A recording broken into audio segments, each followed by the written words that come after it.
Good morning, Scott. Wonderful to see you again. Yeah, wonderful to see you, Roger. It's been a long time, and really great to be with you and to be on a program with Dan Winter, because you've been working with him so many years and I have not had any opportunities to be on a program with him. And so this is a real honor, and you've had some tremendous people here. So the title of my talk is The Golden Structure of the Cosmos, Nature and Consciousness. And I'll just leave that up for a second, little background on me, but it'll also give me a chance to plug Steve Bass's 2019 book, wonderful book.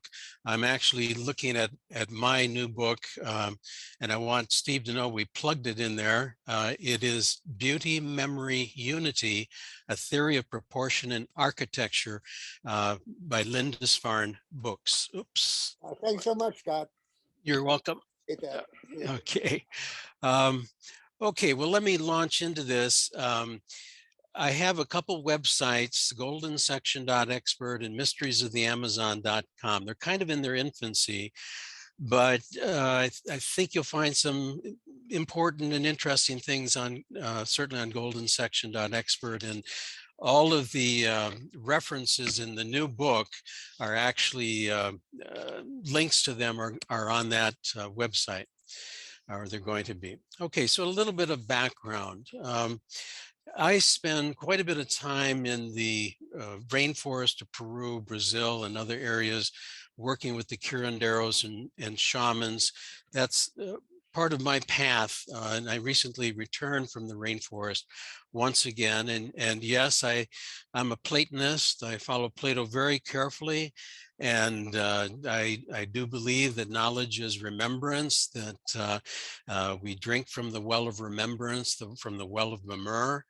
I spent a lot of my life actually working on some of the chakras, in particular, the third eye, the ajna, the brow center. And this last trip into the jungle that I just returned from had a really incredible lesson from a dragonfly. It's a couple times now that I've had some real incredible experiences with the dragonfly.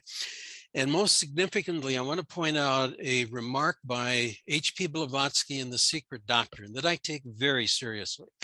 Most significantly, it is the golden proportional symmetry that was revealed in the ancient initiations passed down by the Atlantean adepts. And it is within this initiatory tradition of the mysteries that, quote, all the rules of proportion are those taught anciently at initiations, and one should acquaint oneself with the truly divine art and understand the deep esoteric significance hidden in every rule and law of proportion. Those italics are Blavatsky's, not mine. I've done a lot of research into the Eleusinian Egyptian mysteries, other mystery traditions, near-death experiences, and we find that people during these deep mystical states of consciousness tune into the mathematics. This happened to me in 2005 when I was in the rainforest, and I was shown how the golden ratio works throughout nature. I'd been studying it for years on end, and it wasn't that I really learned anything new, other than it was shown to me in my body, out of my body, throughout everything, how the thing works. It was so incredible. I stayed awake for 19 days, actually 23 days, but twice I lost consciousness for about 45 minutes to an hour twice, but 19 days without a wink of sleep, tuning into the eternal now. And it is absolutely timeless when you hit these states. Now, this year was a little different. I had been working for a year and a half on a grand unification of the sciences, arts and consciousness, rediscovering the Pythagorean Plato's golden mean number system, and working with three eminent physicists, Muhammad El-Nashi, twice nominated for the Nobel Prize in Physics, Zhuan He in China, and Laila Merek-Kranjic in Slovenia. El-Nashi is in Egypt, actually in England as well. So back in 2005, besides having this big epiphany that really showed me how things work. I also dissected uh, the plants, some of the blossoms, like here is a flower, and I was very interested in where the heck is the 137.5 degrees, the divergence angle in the 5-petaled flower. And one of the first things I realized is the petals don't come up in sequence, they alternate.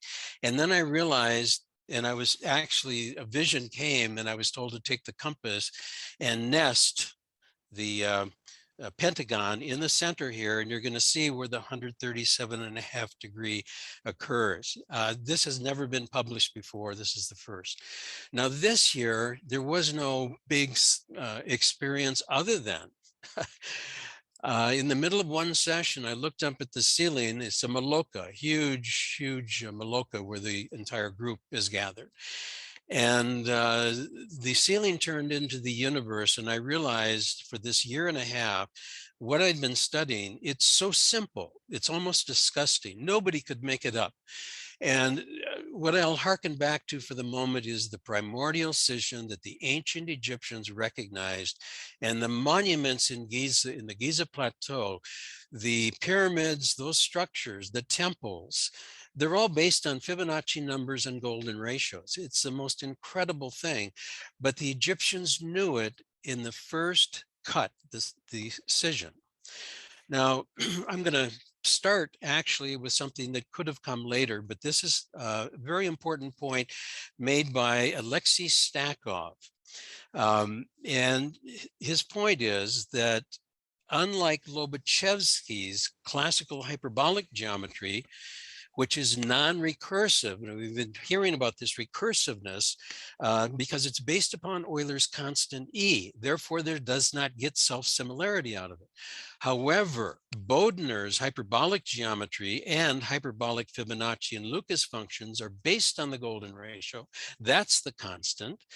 And as a result, as Stakov points out, these functions are recursive. They result in self-similarity at all scales. This provides a simple explanation of why Fibonacci spirals appear on the surface of phyllotaxis objects. This is Stakov speaking. If nature actually operates according to the model suggested by Bodner, then it is not unreasonable to suggest that nature acts as a great mathematician employing recursive hyperbolic Fibonacci and Lucas functions throughout its creative efforts. Thesis statement.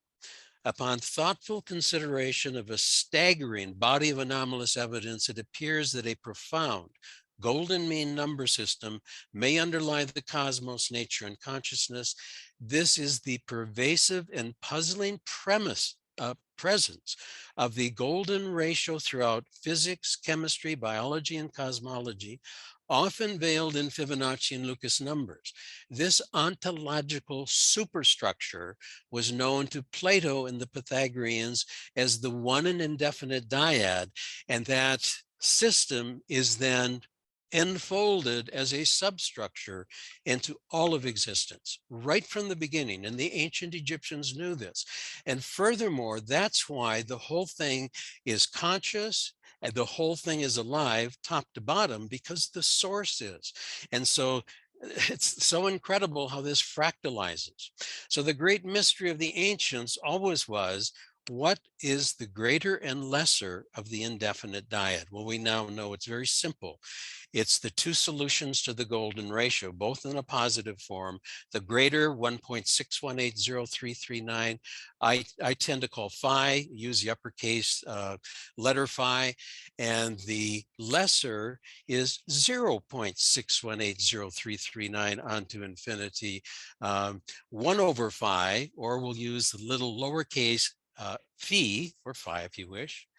So Plato and the Pythagoreans, as Philolaus pointed out, in all things that can be known contain number. Without this, nothing can be thought or known. It's fragment 4. Now, Plato really sets out probably the most important thing of all in the Timaeus at 31b to 32a, when he says, two things cannot be rightly put together without a third. There must be some bond of union between them. And the fairest bond is that which makes the most complete fusion of itself and the things which it combines. And proportion, analogia, continuous geometric proportion is best adapted to effect such a union. And this bond is initiated by the golden cut, the primordial scission, which, as we're going to see, leads to this relationship of the one and the indefinite dyad. Now, Plato gave many, many hints. I'm going to throw in a few things from the past that some of you have seen before, but I want to share this. The Timaeus begins 1, 2, 3, but where is the fourth, my dear Timaeus? Plato uses cryptic language constantly, hinting all along for the individual who will abduct, not deduct or induct, abduct, creatively hypothesize the solution. That's what he did in the academy. Charles Sanders Peirce rediscovered what they were doing in the academy. We see it in the writings of Aristotle as well. And so he was waiting for the reader, as he did with the members of the academy, to come up with the solution, because he hints again and again that something's missing. So we all know that we have 3 of the Platonic solids have equilateral triangles as their faces. Let me just go back for a second. Notice that the 1 was seen to be the equilateral triangle with equal sides, 1, 1, 1. The root 2 triangle represented 2, and then the 3 is the root 3, but something's missing here. And of course, there's no discussion of the construction of the dodecahedron, even though that is the cosmos itself, whereas the others represent the 4 elements. So Plato goes on to say, these then we assume to be the original elements of fire and the other bodies, water, air, earth, and fire. But the principles which are prior to these, deity only knows, and he of men who's a friend of deity. Hint, hint, hint. Anyone who can point out a more beautiful form than ours for the construction of these bodies shall carry off the palm, not as an enemy, but as a friend. He who disproves what we are saying and shows that we are mistaken may claim a friendly victory. Again, hint, hint. There's the greater, there's the lesser, square root of the greater, 1/2 root 2, root 3. What I've done there is, this is long ago, I showed that you can get root 2 and root 3 simply geometrically out of the greater and the lesser, the 2 golden ratios. Actually, here you'll see this is a golden rectangle, but now you have a square that has phi, the greater, as its length. And as a result, you get this golden chalice. And of course, here we have the apothem of the Great Pyramid. And that's its internal structure. So here I am. We just were talking about John Michel over here on the right, Keith Critchlow. Unfortunately, neither of them are still with us. We're looking at some of John's beautiful watercolor prints. Now here's what Critchlow maintained in Time Standstills. These 3 special ratios, root 3, root 2, and the golden mean, are directly related, and we know this, to the triangle, square, and pentagon. They recur consistently throughout the proportioning of the great sacred buildings of mankind. Michel, much like what we've been hearing from some of these excellent presentations, where you have the macrocosm, microcosm, mesocosm in the center, and so temples oftentimes are going to and buildings will play that role. Man, temple, and cosmos were therefore seen to be identical. And on this understanding, the entire philosophy and science of the ancient world was founded. That's John Michel. He also did this watercolor for me. I like to throw this in now and then. Little poem, New Light on Phi. A book I greatly value, it's the pride of my collection, is Mr. Olsen's recent work on the golden section. It is something that could change the world if they could understand it. Well, you go back here, if they could understand it, I'm certain the authorities would long ago have banned it. The secret it exposes is the key to life's creation. I can't explain it in a line. So here's an illustration. So what happened after I returned from the rainforest and remained alert for those 23 days, 19 exactly for sure. Within 6 months, 7 months, the golden section had been written and was published that year. It won first place at the New York Book Show for design and is now in 9 languages. So there's a family of anomalies, and the golden ratio is the abductive inference to what we call the best explanation. And what we're really talking about here is the greatest philosophical issue of all. How does the one become many? But then for us, how does each of the many return back to the one? Lucian Hardy is going to be a key player in this. Here's a quote from him. "In the end, we are driven to search for what we hope will turn out to be the correct ontology of the world." Ontology, what exists, and a corresponding epistemology, how we come to know. After all, it is the desire to understand what reality is like that burns deepest in the soul of the true physicist. Penrose and Hameroff first provocatively suggested that consciousness emerges through the quantum microtubules. And microtubules are composed of 13 filaments exhibiting an 8x5 phyllotaxis, 8 spiraling one direction, 5 spiraling the other direction. Clathrons, located at the tips of microtubules, are truncated icosahedra, abuzz with golden ratios. And DNA, in both its decagonal structure and its Fibonacci-guided nucleotide organization, exhibits a golden ratio or phi resonance. We see this in the works of Pedakov, Perez, Yamagishi, and Shimabukuro. So the golden physics of consciousness, there are going to be 2 anomalies I want you to keep in mind. There's a whole slew of anomalies, puzzles that are crying out for explanation. The first Penrose anomaly is, why do Fibonacci numbers appear in microtubules? The second Penrose anomaly, down at the bottom, quantum reduction, wave collapse. The reduction of the wave packet, whether it's Copenhagen interpretation and it's the consciousness of the individual, which is whacking it, or whether it's an objective reduction somehow coming from the future. There's a lot of evidence for a retrocausation going on as well. But it seems to me we still don't have it totally accurately. It looks like it's both subjective and objective, local and non-local, but that's a whole nother deep mystery. So here are the microtubules. Now you see the microtubules here with the, I'm hoping you can see my mouse moving here. And is that, you are or you're not? Maybe you are not. We can see it, Scott. Okay, Yep. okay. So these are the clathrons here at the tips of the microtubules.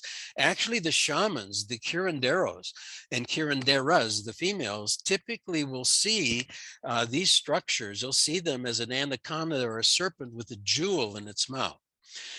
Now, one of my most important professors that I worked with at Birkbeck when I was a student at the University of London was David Bohm. He maintained that the essential features of quantum interconnectedness are that the whole universe is in some way enfolded in everything, and that each thing is enfolded in the whole. So we're talking now about a solar system, a galaxy, an Earth, planets, cells, quarks, blade of grass, a cat, a dog, a human, but we should be able as humans to figure this out and do something about it. And so we have all of the literature that seems to be kind of suggesting that the universe is holographic. We're holograms.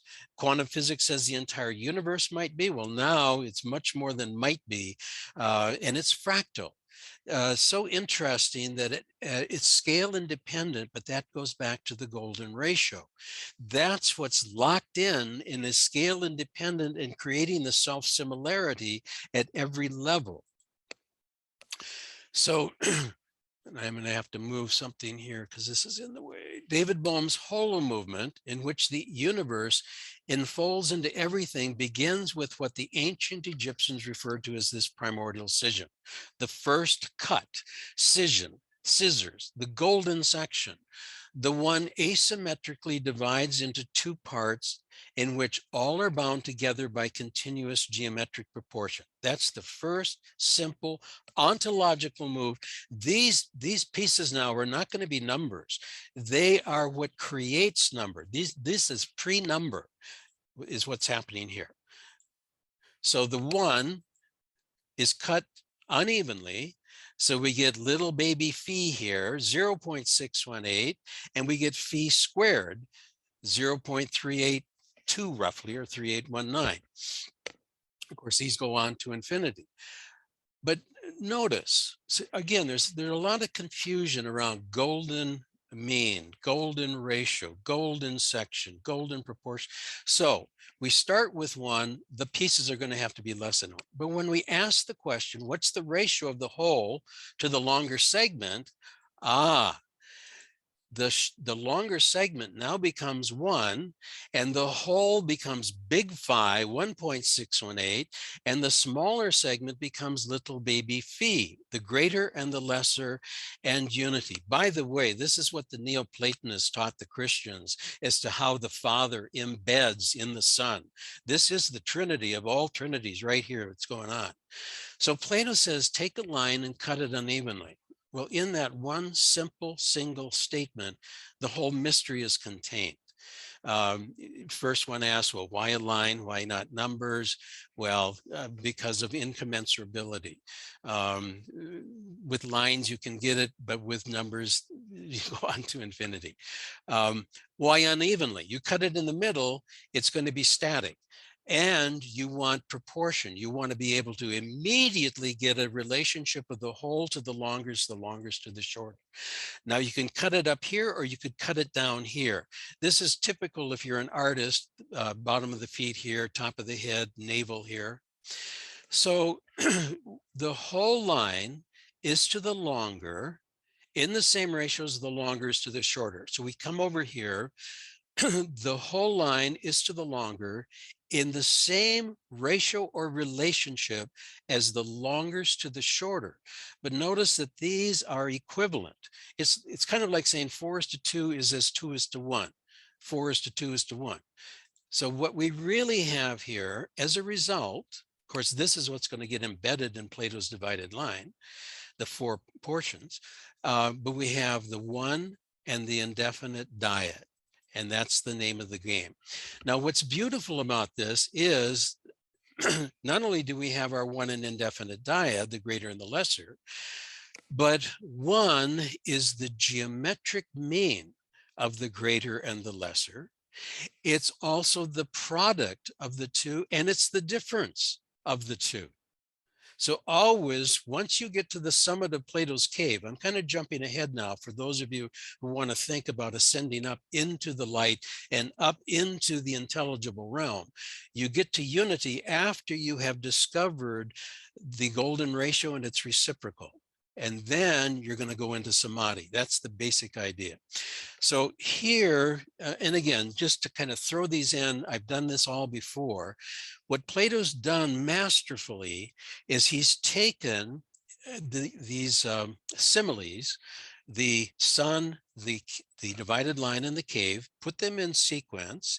He's actually put the sun simile at the golden cut of the scroll of the Republic.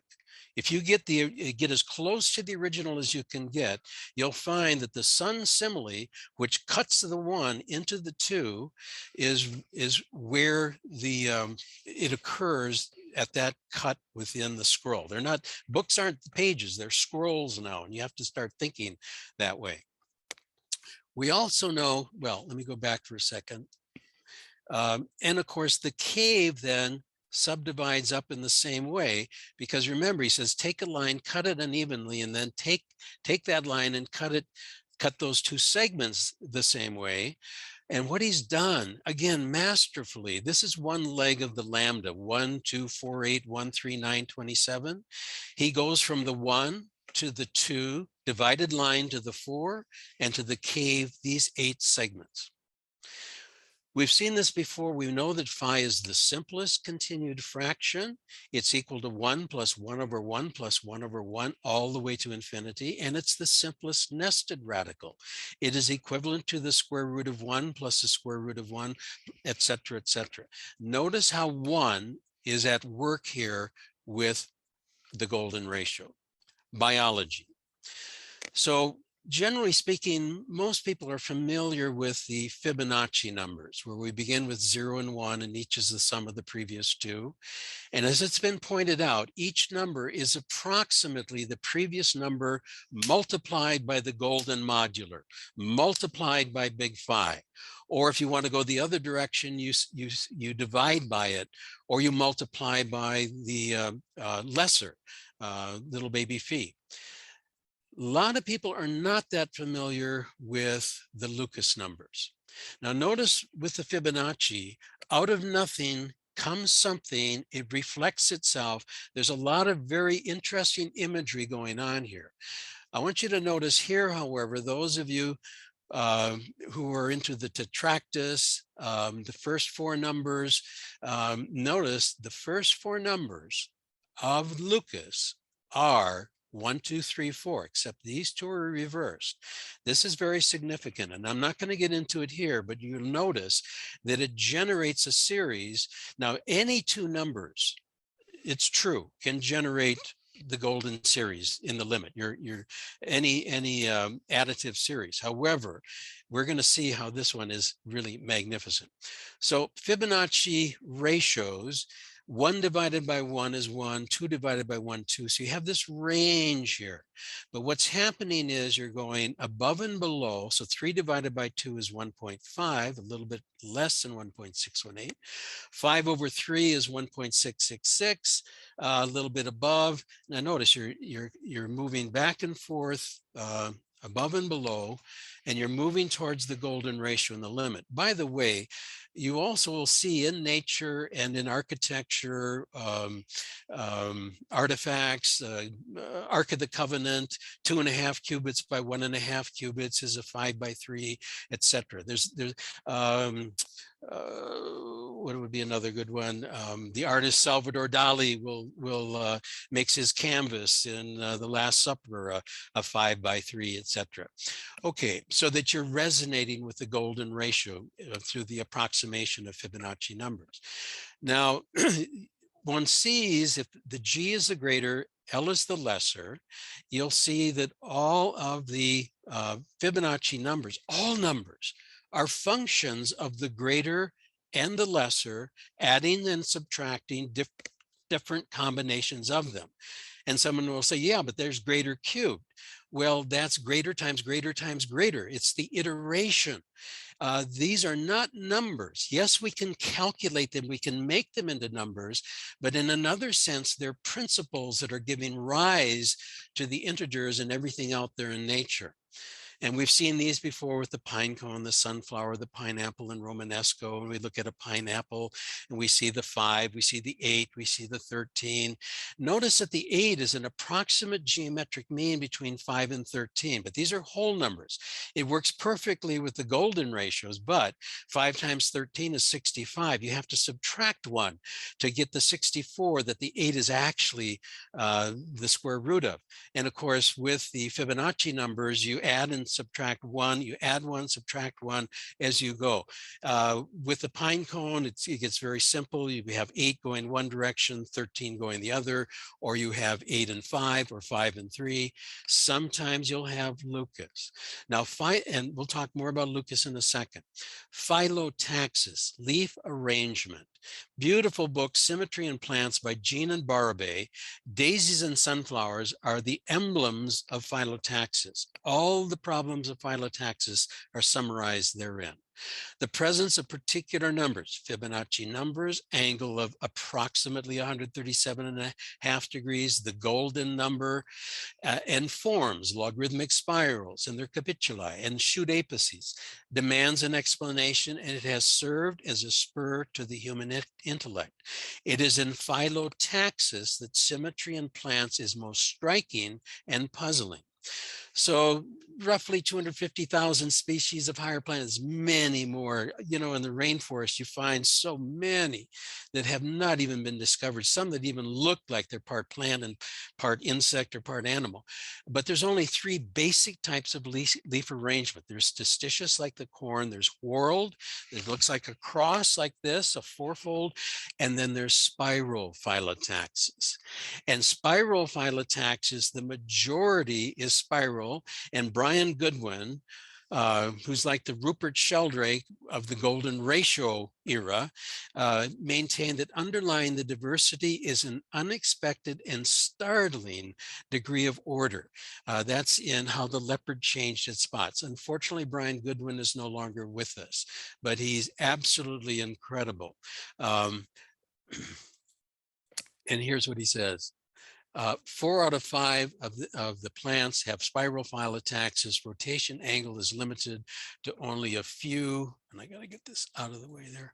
A few values. The most common, of course, is 137.5 degrees. So the human body is a harmonics of the golden ratio and through Fibonacci numbers. So you can look at the phalanges in the fingers. Typically, I'll take a calipers like this or like this and show the audience. So each of the two phalanges added together are the next phalange, etc. So it's additive and it's multiplicative. So now we look at, oops, sorry. The Lucas ratios.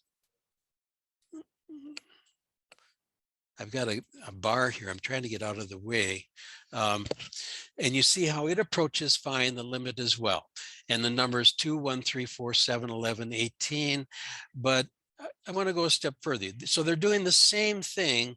The odd thing is they're actually, I would say, closer to perfection. And you'll see why in a second. So the Lucas numbers are the greater and the lesser and their powers. Now watch so if you add the greater to the 0 and the lesser to the 0, 1 and 1, it's 2. Greater to the first power minus the lesser to the first, you get exactly 1. Greater squared plus lesser squared, exactly 3. You'll find that these numbers add all the way to infinity, and this is where the integers come from. It's a whole new way of looking at mathematics. So as Kronecker said, God created the integers, all else is the work of man. Well, here we have the greater to the 4th power, here's the lesser to the 4th power, 6.8541, etc. And this one is 0.145. Now notice what happens. You add these, now notice the 9s going, and they will go all the way to infinity. And this is where the integer 7 is coming from. Go ad infinitum, there it is. So that the Lucas numbers have this quality, it's like a caduceus. They are taking the powers of the golden ratios and joining them and pulling them apart in the series. And so it's a way of mapping on to the golden series through the Lucas series.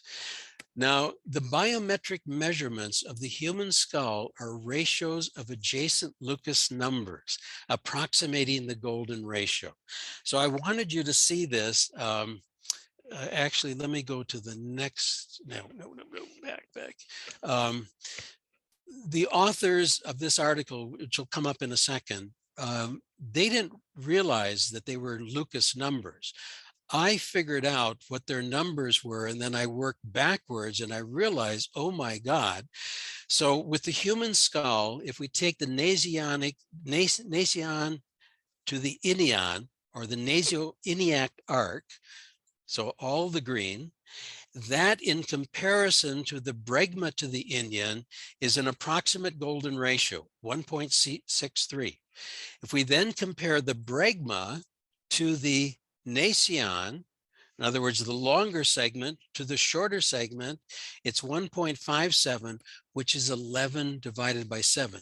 These are a sequence of, so 18 to 11 is approximately equal to 11 divided by 7, but it's the content. If you look down here, you'll see that these numbers are simply adding together for the 18, greater to the 6 plus lesser to the 6, 11 is greater to the 5th minus the lesser to the 5th, and 7 greater to the 4th plus the lesser to the 4th. Now, what Tamargo and Pindrick have observed, and their hypothesis was that the structuring of the skull is evolving so that the frontal lobes are related to the back of the skull in such a way that you get the optimal functioning. It's very similar to creating buildings. It must be the skull itself. And so you notice up here we have the cottontail rabbit, blue monkey, dog, rhesus monkey, tiger, lion, human up here. But what I had noticed is I looked at the lion and the tiger, because I have lots of experiences with the big cats, jaguars, and you look at the numbers here, and that's where I was able to figure out that the biometric measurements of tiger and lion skulls are also Lucas numbers. They're the next 743. So if you take the Nazianiac arc here as 7, and from the Bregma to the Indian as 4, you get 1.75. And then you compare the Bregma Indian with the Nazian Bregma, and you find 4:3 again. Yes, they're not real close to golden ratio, but these are approximations through the Lucas numbers, and then they have this kind of special quality. This should not be surprising to any of you who are on a shamanic path as I am, because the big cat is not uncommon. In fact, it's very common. This was a catalog that I did for a big exhibit that I did at the Appleton Museum here. Okay, so we see the nucleotide frequencies in the human genome and Fibonacci numbers, Fibonacci sequences in biology and mathematics, Petkov again, metaphysical aspects of the matrix analysis of genetic code and golden section, and so forth. And Perez discovered that codon populations in single-stranded whole human genome DNA are fractal and fine-tuned by the golden ratio and related to Fibonacci and Lucas numbers. And he also, in addition, found 2 binary code attractors. The top state matches the lesser, the 0.6180339, and the bottom is exactly half of that. These 2 states create a self-organizing bistable binary code that are in a perfect octave of one another. We also know that the genomes of humans, Homo sapiens and Neanderthals exhibit both Fibonacci and Lucas resonances, Jean-Claude Perez. In 2009, Perez found the widespread occurrence of phi and the Fibonacci series throughout 20 various species. The codon populations of these various species, including simple cells and viruses, showed that 3 parameters, 1, 2, and phi, define these populations to a precision of 99% and often 99.999%.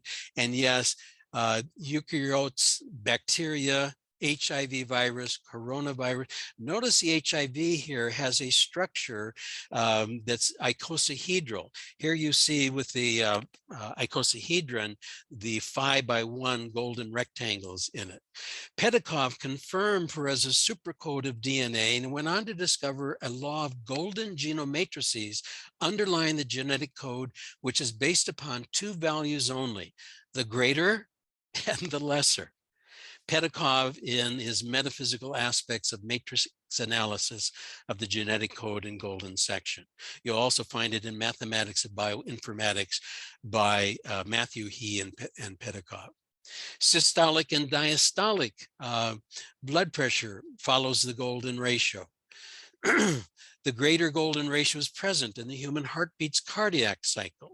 Ideal human biomechanics and gait are governed by the golden ratio, and it suggested that the idea that humans may have evolved into this actual anthropometric proportions for favoring walking, having a golden ratio-based harmony. MIT physicists led by Pablo Harillo Herrero discovered that two sheets of graphene twisted by about, read their stuff, it's always approximately 1.1 degrees, allow electrons to become easily entangled and superconductive. We, the authors of Grand Unification of my new book, predict they will eventually discover this angle is precisely the lesser golden ratio to the 11th power times 360 degrees, or 1.118023, etc. Also, Grzelczyk proposed the role of the golden ratio in entropy as the governing proportion underlying thermodynamic equilibrium in self-organizing systems. Resonance.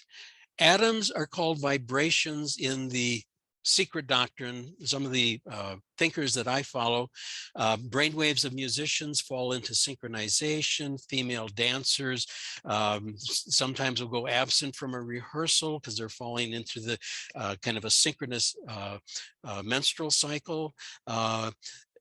We observe synchronous attunements in the flight of a flock of birds, simultaneous movements of a school of fish, swarm of bees. In physics, we have superconductivity and superfluidity. At or near absolute zero, things go into a lockstep coherence, unrestricted by normal constraints of gravity and other barriers. In 1665, the Dutchman Christian Huygens gave one of the first explanations of what scientists later referred to as entrainment, or the mutual phase locking of two oscillators. Huygens observed that two pendulum clocks left hanging on a wall beside each other tended to fall into a synchronous rhythmic swing together. He maintained that there was a kind of sympathy established between them, in which they sought to keep the same time, attuned with one another in a synchronous pulse. This universal phenomenon is now known to occur whenever two or more oscillators in the same field are pulsing at nearly the same time. They tend to lock in so that they're pulsing at exactly the same time. So let's take a look at an example of this, and I'm hoping you're going to be able to hear this.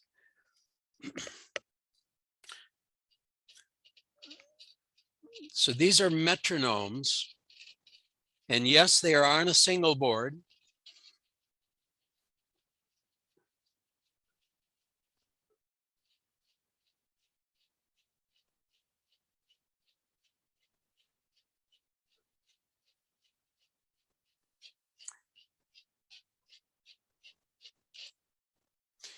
This is the bottom of a tin can resonating at different frequencies. This is some of the first photographs of holograms ever produced in Dennis Gabor's laboratory. So you see how sound is transformed into shape very clearly. And of course, the resonances of the Platonic and Archimedean solids, children just go nuts when they're in the vicinity of these things, or when they build them. That's one thing we found in education. Attention deficit disorder individuals will go locked right in to concentration.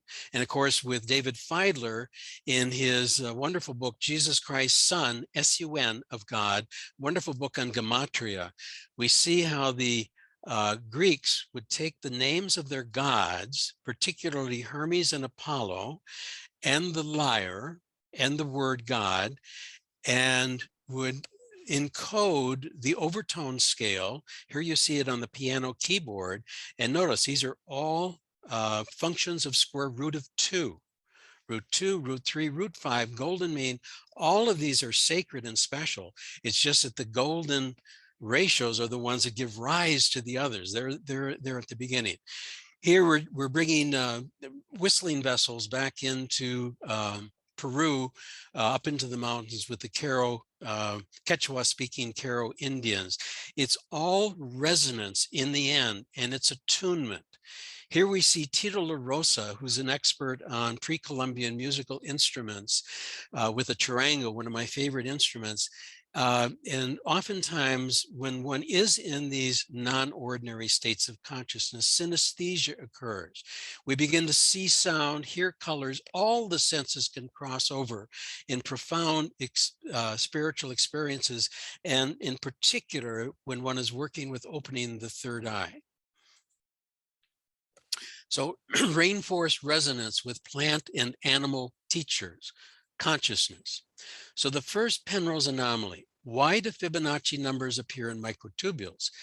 In the end, it's all golden ratios. The same thing is going to occur with the second anomaly, as I'll explain.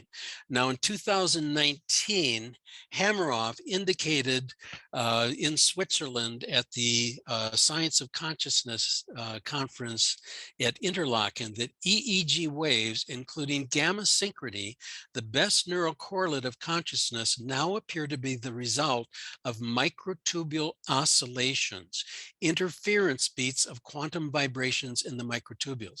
Notice also that these microtubules and clathrons are right here at the synaptic cleft.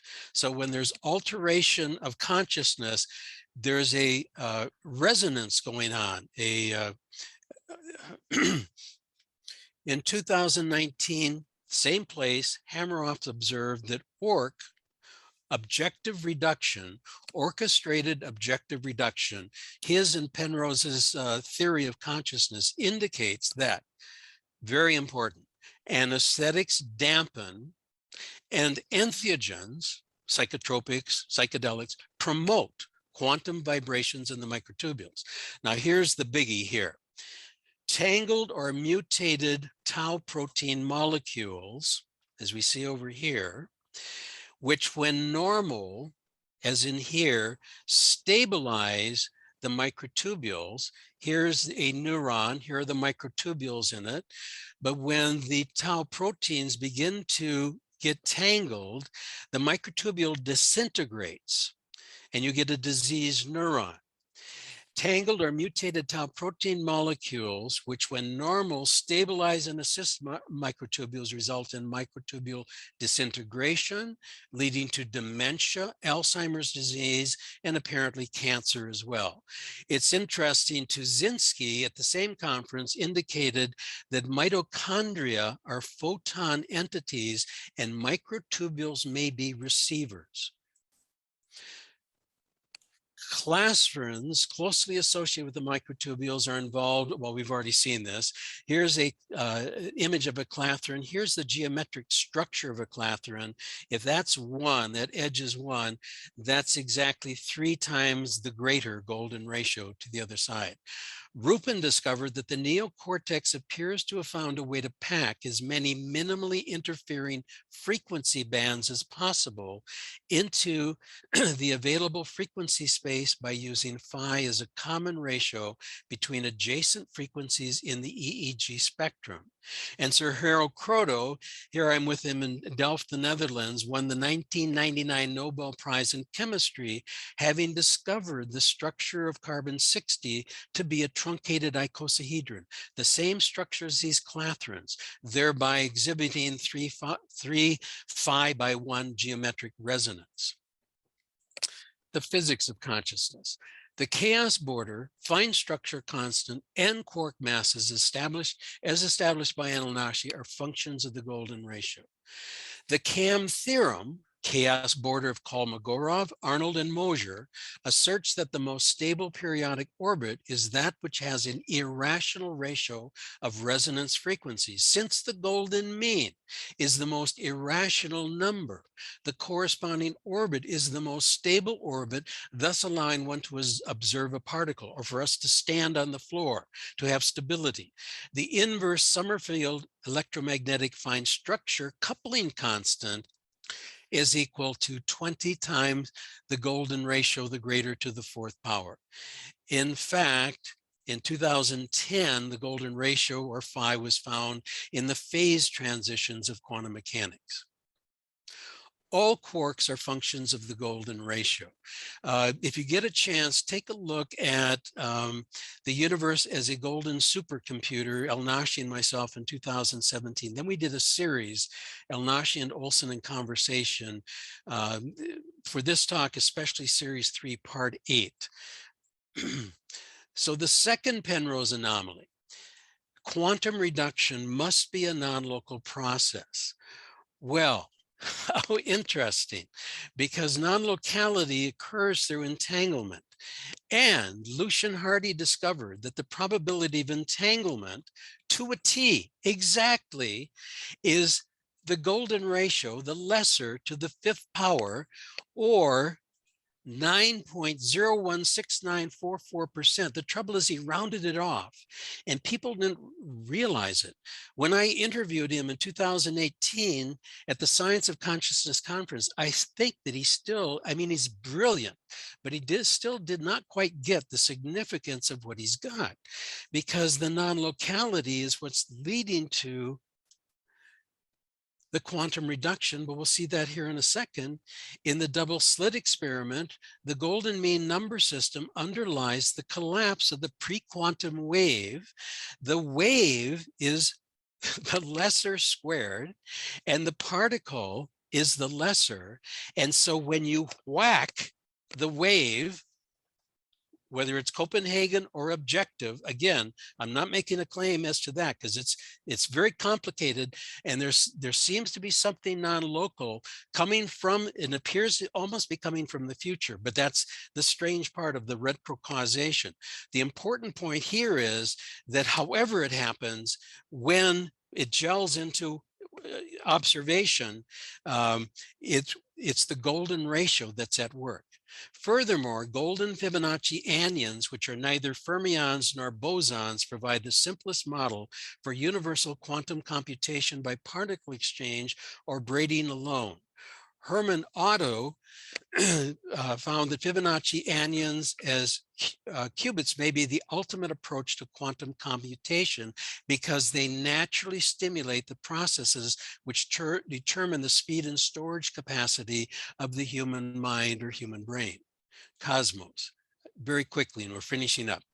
So as above, so below. John Martineau found, and others have as well, that when you draw a line between Venus and the Earth every day over an 8-year period, you get a 5-fold rosette. And that's 13 years on Venus. 13 is to 8 is as 8 is to 5. We're finding the same thing that's happening with our phyllotaxis down below. In addition, the relative mean orbits and mean diameters, both of them, of Earth and Mercury are the greater squared to 1, phi squared to 1.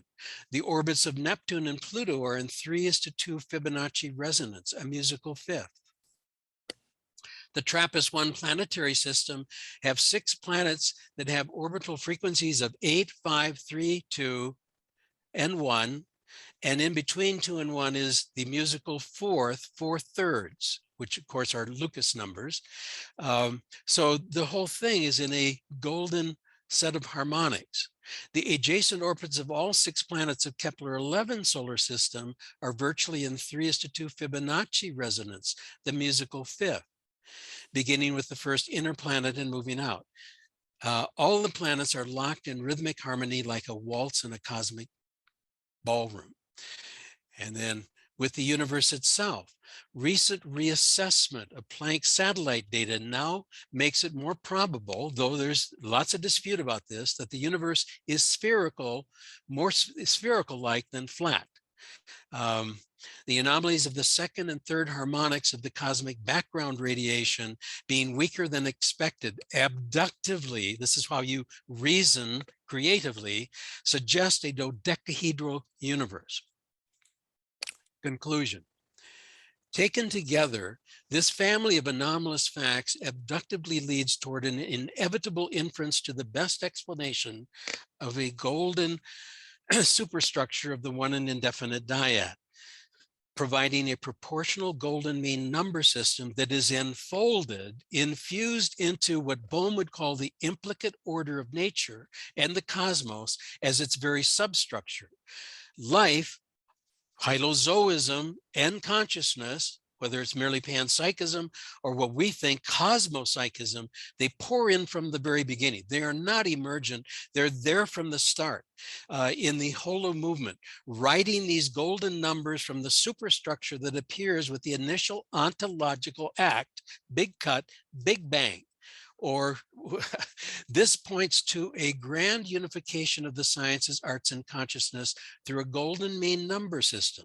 As Bohm would suggest, each part has the entire universe enfolded into it, with all the infinite potential and possibility implicit within that can be unfolded along the way.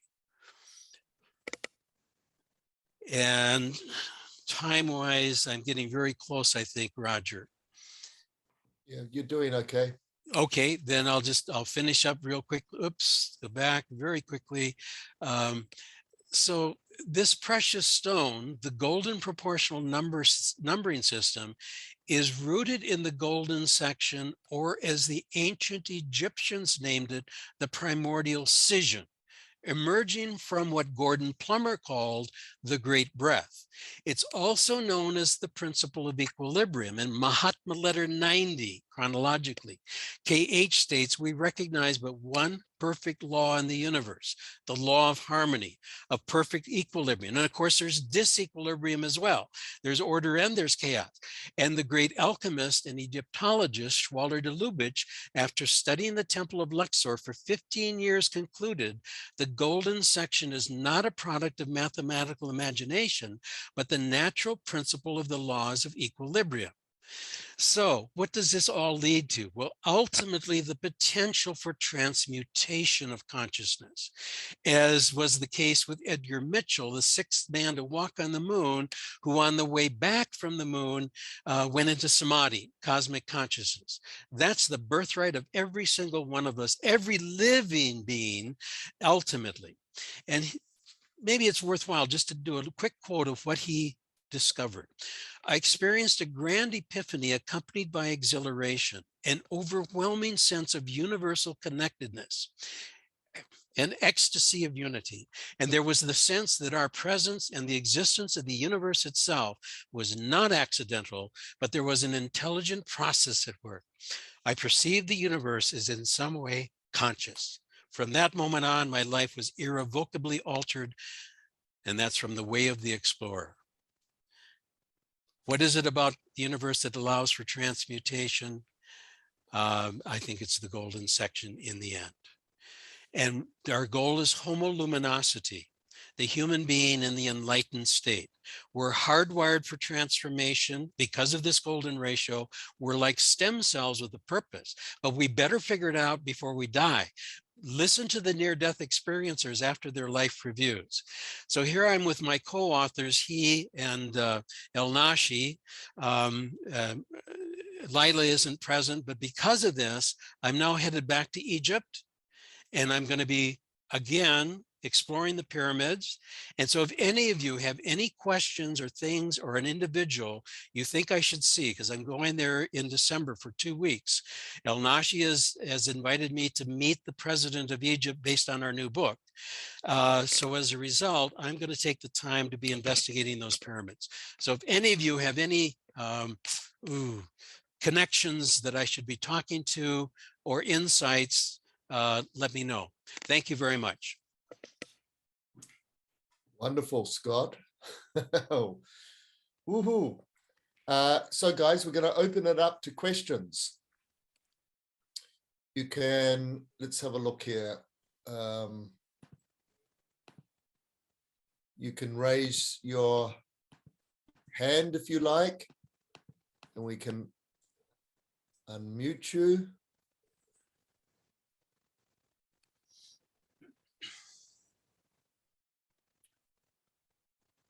Now I better check the chat window as well.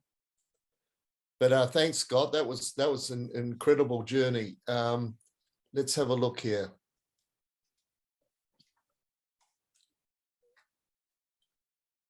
So let's do some questions, guys. So Ralph is saying absolutely amazing. Hi, Scott. Hey, Stephen.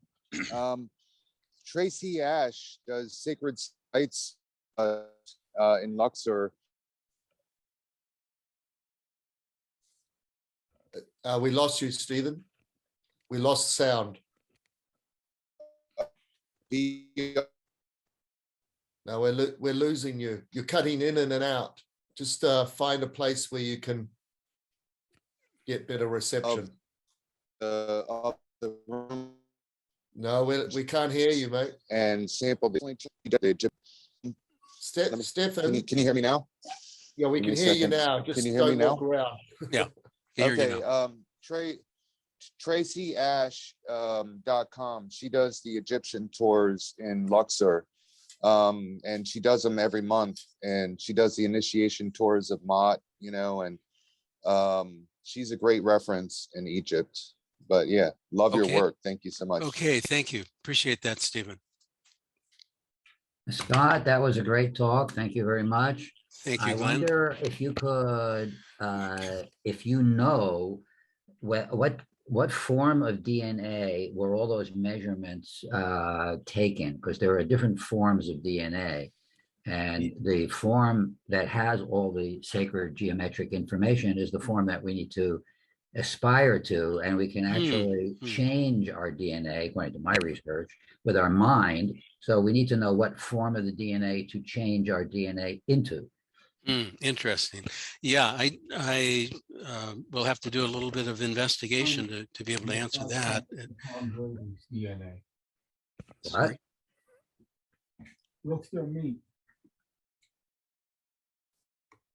Yeah, anyway, so that would be very valuable information. Okay, thank you. Barbara? Yeah, hi. This presentation was wonderful. Thank you so much. I was an NDE researcher with Bruce Grayson in the late 80s when we were first looking at the near-death experience. And I can tell you from experience that when we had support groups, we all wanted to talk about quantum physics. We all, regardless of how much education we did or didn't have, knew about oh, what am I thinking of, right? The association between the swinging pendulums, and we all got involved with reading Itzik Bentov. He was talking about all of it. Right. It's really exciting to hear this. Thank you. This is 40 years later in the research, and you've really got it. Thank you. Let me add real quick to your question or comment. The reason I brought up near-death experiences is because sometimes not only do they get an idea that they've been off track and they need to get back on track, but also much like the ancient mystery schools, they come back downloaded with all this mathematical information. Right. You may have heard of Tom Sawyer or I talk about Tom Sawyer in my Ians gave me all of his tapes because they knew how much I was into what he was doing. And Sundin is another one. But this is a kind of a mystery that people don't realize, that when they, in the Eleusinian mysteries, when they drink the kukion, or in the Egyptian mysteries, when they go into these non-ordinary states of consciousness, or today when we do ayahuasca, which is the modern version of what was going on in the ancient mysteries, you are opened up to the possibility of having this experience, as I did with the golden ratio back in 2005. Yeah, thank you. We came out with a book a couple of years ago, my husband and I, who's also an author, called Dragon Energy. And in the book, we're aiming people toward being able to do this without getting close to death, being able to do it from meditation and from just personal growth. Gotcha. By the way, I better put a quick plug in because you go to my website.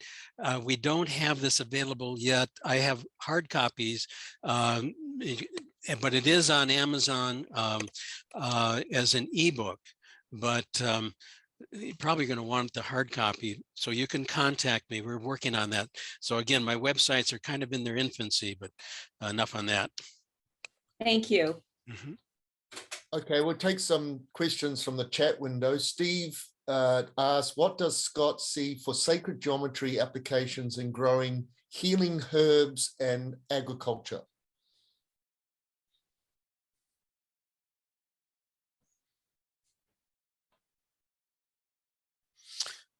Well, I probably would look to someone like Rudolf Steiner and the Anthroposophical Society in terms of what they know.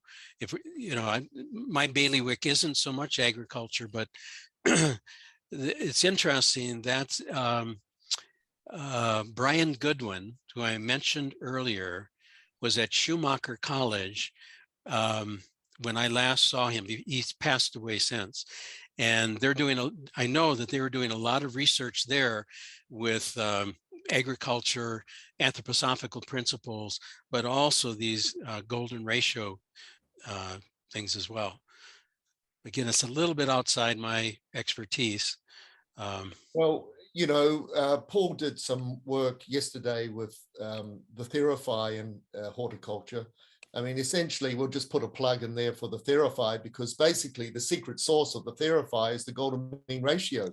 It's the only way you're going to get two plasma clouds to collapse down to 0 point, and that's the golden mean ratio. So we're starting to do some, you know, fundamental work with horticulture and agriculture using the golden mean ratio via the Theraphi and Aquify device. Let's have a look at another question. Did you check elongated human skulls, Egypt, Peru, for the golden ratio? Very interesting question. I have not. It is. But that could be quite interesting. So that's some future research there for you, Scott. Yep.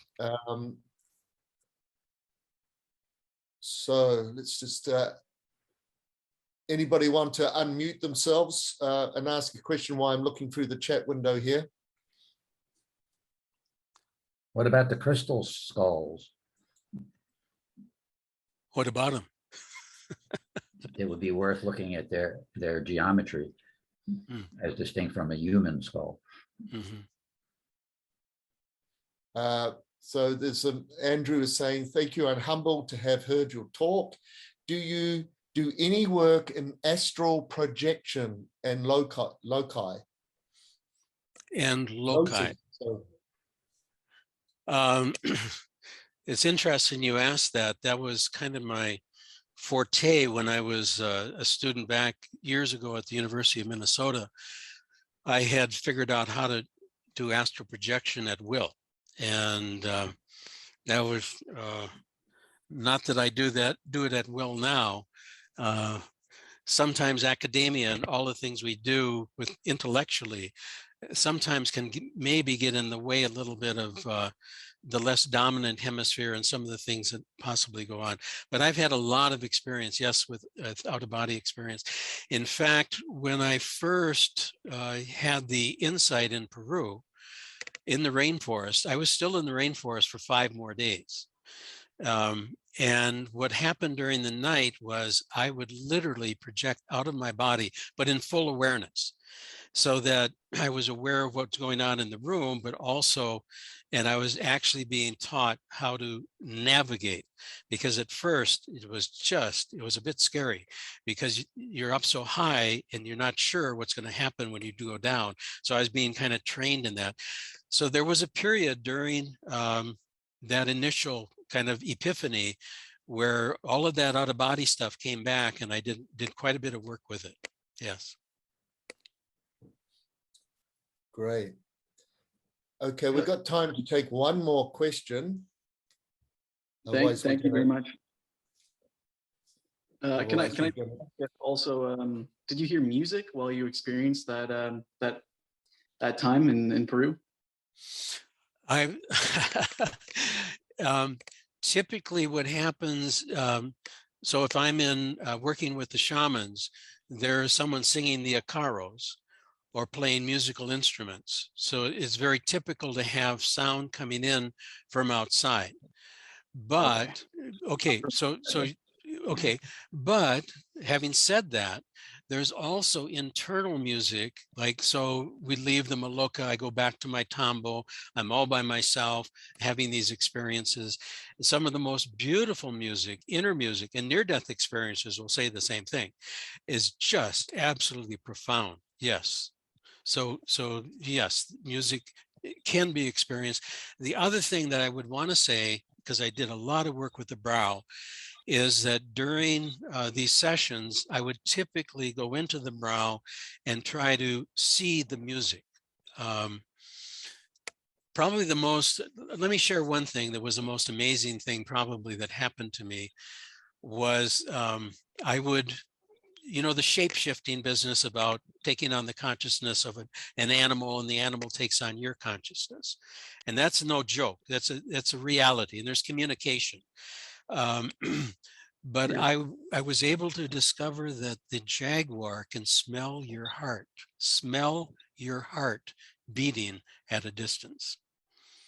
So when we talk about synesthesia, senses crossing over, seeing sound, it's so much more. All the senses can cross over, and you become this kind of resonant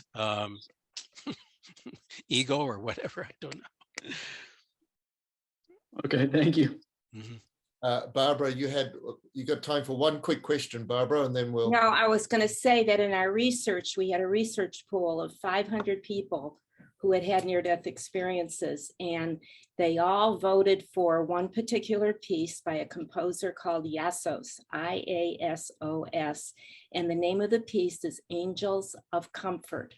On the other side of the CD, or somewhere on the CD, was Angels of Comfort and Angels of Joy, I think it was. And that's what most of us heard, at least in the tunnel and going through the NDE. Okay. Wow. Wow, Thank you. that's interesting. Have to check that out. Angels of Comfort. Well, thank you. Thanks again, Scott. Absolutely brilliant. Thank you. Thank you. Absolutely brilliant. Love to be with you folks again. Thank you so much.